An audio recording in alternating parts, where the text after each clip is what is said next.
Chilli के western side पर एक डेजर्ट मौजूद है जिसे अटाकमा डेजर्ट के नाम से जाना जाता है। इस डेजर्ट से हमें हज़ारों साल पुरानी सिटीज़ मिली हैं जो हमें बताती हैं कि ये जगह भी कभी हरी भरी हुआ करती थी। जाहिर है जहाँ हज़ारों साल पहले इंसान रहते होंगे वहाँ हमें उनसे जुड़े बहुत सारे राज मालूम पड़ सकते हैं। 1965 के बाद है जब यूएस ने पूरे अमेरिकन कॉन्टिनेंट को कनेक्ट करने के लिए पैन अमेरिकन हाईवे बनाने का फैसला किया। ये रोड यूएस की स्टेट अलास्का से लेकर अर्जेंटीना को कनेक्ट करने वाला था। जब वर्कर्स चिली की सिटी कोल्डेरा के करीब रोड की कंस्ट्रक्शन के लिए खुदाई कर रहे थे तो उन्हें कुछ ऐसा मिला जिसकी वजह से सारी कंस्ट्रक्शन को उसी वक्त रोक दिया गया। वर्कर्स को यहाँ से बड़े बड़े फॉसिल्स के स्ट्रक्चर्स मिले। इन स्ट्रक्चर्स का साइज देखकर सबको यही लग रहा था कि ये फॉसिल्स किसी डायनासोर के होंगे। यहाँ पर एक या दो फॉसिल्स नहीं बल्कि बहुत सारे फॉसिल्स मौजूद थे जो 1600 स्क्वायर फीट के एरिया में फैले हुए थे। इन फॉसिल्स पर रिसर्च के लिए यूएस से आर्कियोलॉजिस्ट की एक स्पेशल टीम को बुलवाया गया।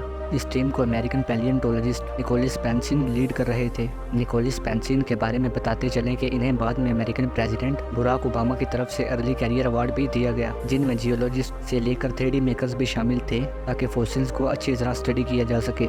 ये सब उन फॉसिल्स पर रिसर्च के लिए अटाकमा डेजर्ट पहुंच चुके थे। अमेरिकन पैन हाईवे के डायरेक्टर इस रोड को जल्द अज जल्द कंप्लीट करना चाहते थे, इसलिए उन्होंने इन फॉसिल्स पर स्टडी के लिए रिसर्चर्स को सिर्फ 2 हफ्तों का ही टाइम दिया। आमतौर पर जब भी किसी रिसर्चर को कोई फॉसिल मिलता है तो उस जानवर की चंद हड्डियां ही मिल पाती हैं, लेकिन यहाँ ऐसा नहीं था। यहाँ फॉसिल्स का एक पूरा ग्रेवयार्ड मौजूद था। जब इस ग्रेवयार्ड में मौजूद फॉसिल्स को स्टडी किया गया तो मालूम पड़ा कि ये फॉसिल्स किसी डायनासोर के नहीं बल्कि अंडर वाटर वेल्स के थे। यहाँ से 40 वेल्स के फॉसिल्स पाए गए। आखिर इन वेल्स के साथ क्या हुआ था, वो कौन सी चीज थी जो इन वेल्स की मौत की वजह बनी। एक और इम्पोर्टेंट बात पता चली और वो ये थी कि इन सब वेल्स के फॉसिल्स काफी पास थे, यानी कि इन सब वेल्स की मौत बारी बारी नहीं बल्कि अचानक हुई थी। कार्बन डेटिंग से मालूम पड़ा कि ये फॉसिल्स 1 करोड़ साल पुराने हैं, यानी इन वेल्स के साथ जो कुछ भी हुआ था वो 1 करोड़ साल पहले हुआ था। ये रिसर्चर्स के लिए एक चैलेंजिंग टास्क था। उन्हें सिर्फ 2 हफ्तों के अंदर अंदर इन सब सवालों के जवाब मालूम करना थे। यहाँ आपको बताते चलें कि वेल्स का जन्म आज से 5 करोड़ साल पहले हुआ था।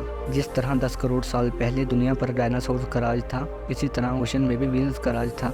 ये ओशन के सबसे बड़े और ताकतवर मैमल थे जिन्होंने पूरे ओशन को अपने कंट्रोल में ले रखा था। इनकी एज की बात की जाए तो इनमें से कुछ वेल्स 200 साल तक जिंदा रह सकती थी और इनका साइज एक स्कूल बस से भी ज्यादा हो सकता था।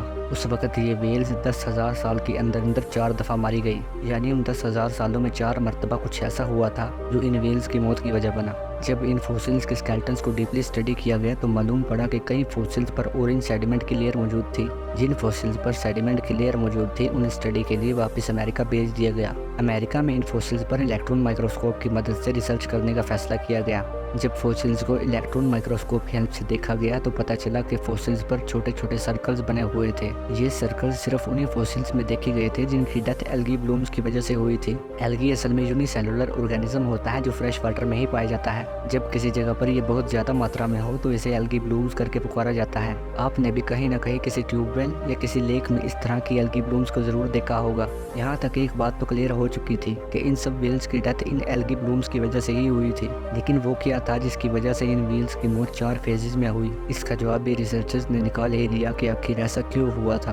बात यह है दोस्तों, जब आइस एज अपने इख्तिताम पर थी तो बड़े बड़े ग्लेशियर से बर्फ पिघल रही थी, जिसकी वजह से अटाकमा डेजर्ट जहाँ से ये वेल्स मिली थी वहाँ के टेम्परेचर में भी तब्दीली आई। आइस एज के खत्म होने से इस डेजर्ट के टेम्परेचर में राइज देखने को मिला। इसके साथ साथ सी लेवल में भी भरपूर इजाफा हुआ, जिससे ओशन में फिशेज की तादाद में भी इजाफा हुआ। जैसा कि मैंने पहले कहा था कि फ्रेश वाटर में एल्गी ब्लूम्स ज्यादा तेजी से ग्रो करते हैं, यहाँ भी यही हुआ। फ्रेश वाटर की वजह से शैलो वाटर में बहुत ज्यादा मात्रा में एल्गी ब्लूम्स देखने को मिली, इसलिए जो वेल्स शैलो वाटर में रहती थी उन्होंने इन एल्गी ब्लूम्स को खाना शुरू कर दिया। ये एल्गी ब्लूम्स वाटर में टॉक्सिन्स यानी जहरीले केमिकल्स छोड़ते थे, जिस वजह से हमें इन वेल्स की डेथ देखने को मिली। जब कुछ 1000 साल बाद ओशन के फ्रेश वाटर में इजाफा होता तो हमें ये मौत का खेल दोबारा देखने को मिलता, जिसमें बहुत सारी वेल्स मारी जाती। इस जगह पर 4 टाइम्स ये मौत का खेल देखने को मिला। फाइनली रिसर्चर्स इस मिस्ट्री से जुड़े सारे सीक्रेट्स को जान चुके थे और इन वेल्स की मिस्ट्री हमेशा हमेशा के लिए सोल्व हो चुकी थी। इस डिस्कवरी के बाद इस जगह को कैरोबलिना यानी वेल्स हिल का नाम दे दिया गया।